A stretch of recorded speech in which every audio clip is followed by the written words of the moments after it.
Hi guys, here to bring you the episode 2 of Alch&GO. So in today's video, we're going to talk about breaches. Let's just get started. Okay, so first of all, we are going to do this in the Lex Proxima region. These are the recommended passives I would suggest you to take. And the order of importance for the passive skills is on the right, just in case you have problems or issue getting all 5. Just get the passive skills according to the number. Okay, so the first passive within their grabs, breach boss defeated areas have 5% chance to drop a breach stone, and the breach stones dropped by the bosses have 9% chance to be charged, 3% chance to be enriched, and 1% to be pure. Now this is not extremely important, but it's good to have.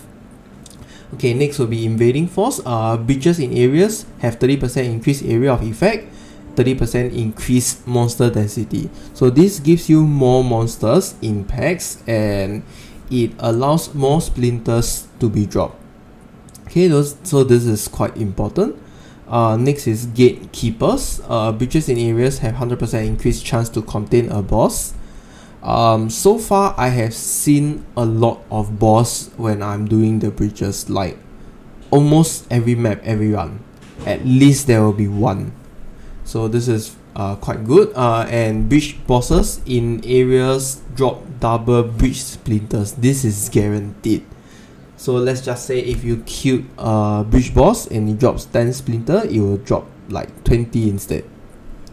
Okay, next, breach boss defeated in areas have 5% chance to drop a breach stone. First of all, I'm not sure if this stacks on top of the skill passive that is above here within their grabs, but what I know is of all my runs so far, I have not gotten a single breach stone yet. So I'm not sure if this is bug or what, but yeah, I have killed like I think nearly 100 bosses and I haven't even seen one breach stone. Okay, next are rich veins, which I have chosen to took the sulfite passives instead, cause harvest is really bad now. Yeah, so I just want to get the sulfite for more extra perks. Okay, so rich veins will allow areas to have 10% chance to contain double sulfite, and the veins and chests in areas contain 20% increased sulfite. So this is one of the passive, and the next one is what I'm really looking for, which is packed with energy. He has 1% to all maximum elemental resistance for each sulfite vein or chest found in the area, which means each time you're gonna click Nico to get the sulfite, you're gonna have all these perks. Okay, the next perk is 35% increased damage for each vein and chest found in area, and 50% increased movement speed for each sulfite and vein or chest found in the area. So which means you're gonna get a total of 3% to all maximum elemental resistance, and then 105% increased damage, and 45% increased movement speed. This is a lot.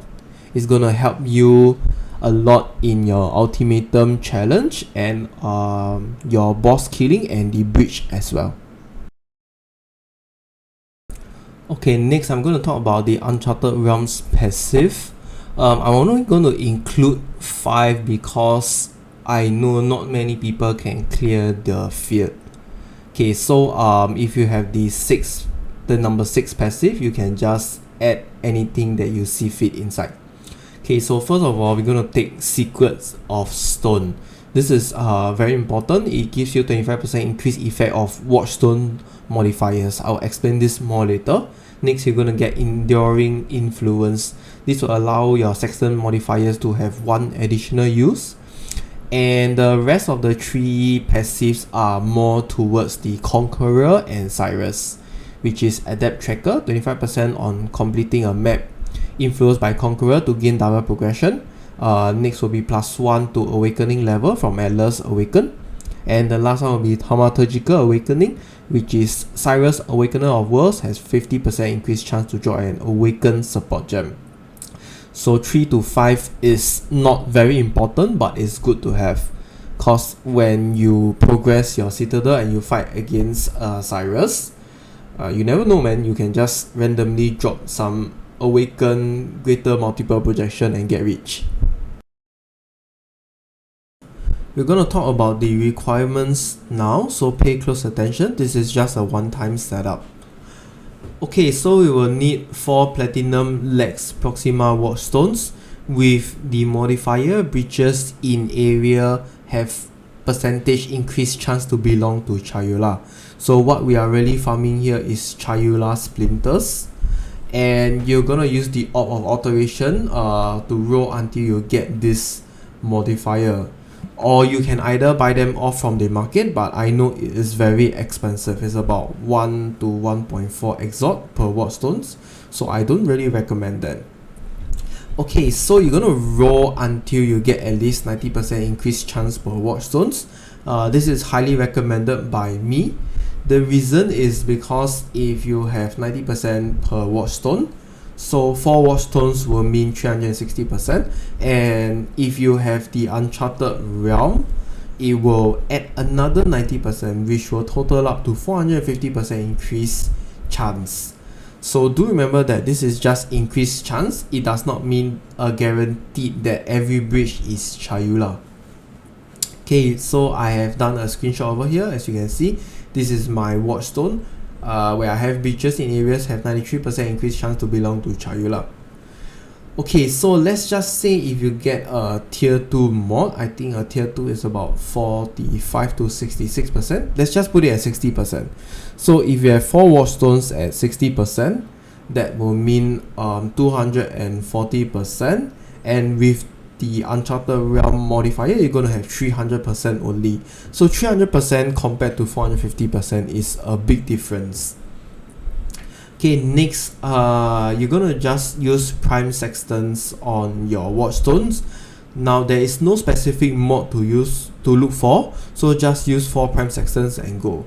The reason is because yes, there is a breach modifier, but the rate is too low to roll. I have done the maths, I have calculated the weight, and on average you need about 50 sextants to roll this specific breach modifier. So I think it's actually quite ridiculous. You're not going to spend 50 sextants every 4 runs just to get the breach modifier. It's not worth it. So yes, it will be a bonus if you roll the breach sextant modifier. Otherwise, just make use of anything that you have rolled on it. So yeah, let's just do say if you ever roll on it, there's I screenshot over here as well. The areas can contain breaches and areas can contain an additional breach. So it will really be a good bonus if you ever roll it. Okay, and the last one we will need to have is breach mod on the map device, which costs 2 chaos. Okay, so the last one, the rusted sulfide scarab, this is optional. The reason is because if you do not have Nico missions on your map device, you can always use this rusted sulfide scarab to trigger Nico missions, and you will get the perks from the Lex Proxima region passives, which will give you the max elemental resistance, the increased damage, and the increased movement speed. So like I mentioned over here, this is optional. It is not a must to have, but it is good to have if you do not have Nico missions. Okay, so with this setup, we will have a total of at least 3 breach every map. You can get more than that depending on your luck. You can even get 4, and if you ever rolled the prime sextants modifier, you can get even up to 5. So really quite RNG over here if you want 4 or more. Okay, next will be my recommendations for maps. The best maps to run in my opinion, first will be Jungle Valley map, and second will be Frozen Cabin map. So for Frozen Cabin map, please look out for the levers to open the doors, and both are very straight linear maps. There's really nothing much to explain here, just that Jungle Valley has a bigger area for the bridge, so technically you will get more density, easier to kill the monsters, and so that means you have more chance to get the splinters, right? Okay, next, you can run different maps as well to fulfill the Maven invitation. This is not really a problem. because I know you do not want to be always buying the maps to run these bridge runs, right? So this is my take. Please beware that really Lex Proxima maps are very shitty. Don't say I never warned you. Personally, I've tried all the Lex Proxima maps and I really got tired of a lot of the other maps. So I personally just get more Jungle Valley maps and run them, because the area for Jungle Valley is very decent and it is very linear. There is really nothing much to explain. Just go straight, kill the bridge, kill the boss, exit. Okay, so this is just a brief showcase of the selling list.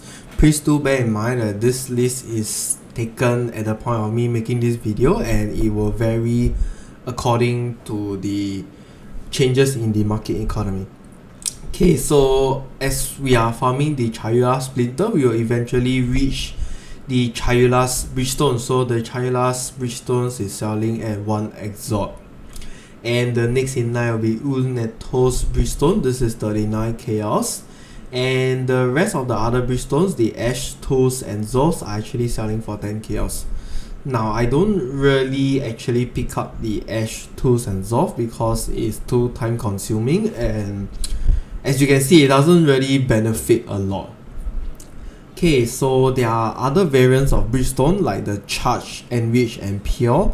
I did not list here because it is quite rare to actually get them, and I have not even gotten one myself before. So if you ever gotten it, you can just check the POE trade website. Okay, last but not least, tips for money making. This is just my own opinion and suggestion. You can follow it or ignore it, up to you. First of all, do not sell the splinter one by one. It will be too time consuming. You do not want to return to your hideout every time and trade a player just to sell the splinter. So instead, just sell the whole entire Chayula or Unetto's Bridgestones at the end of the day. Like, you can sell it in bulk or single, up to you. Okay, next, you can choose to filter out the Zoth's Ash and Tools Splinter, because they fetch very little currency for the amount of time you're going to pick up all of them. So for myself, I personally still run them, even though I know if they are Zoth, Ash or Tools, because firstly, there's a chance to encounter the boss, which can give you the whole Bridgestones from the passive, the region passives that I showed earlier. But even though so far I have not even gotten one myself. And next, the experience is actually pretty nice to have. So I am estimating on an average about 5 to 8% per map run, and I'm at level 95. So it's actually quite nice if you don't die very often. Okay, so the last one, do look out for the bridge boss. Like I mentioned earlier, they actually appear quite often and they give tons of bridge splinters.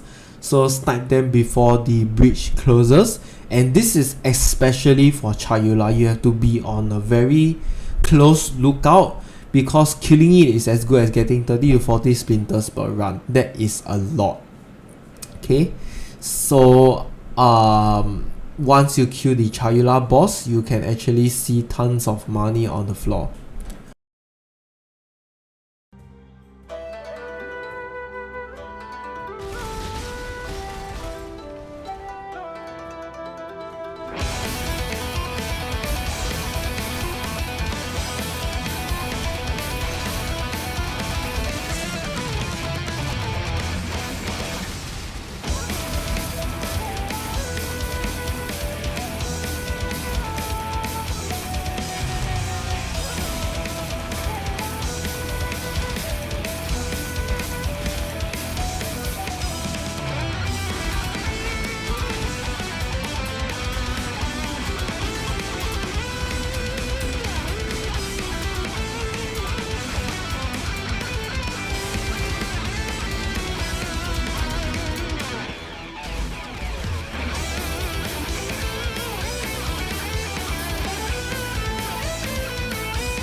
Okay, that comes to the end of episode 2. Thank you for watching. Remember to hit the like and subscribe button if you would like to watch more content from me. Lastly, always remember, keep it simple, alchemy, and go.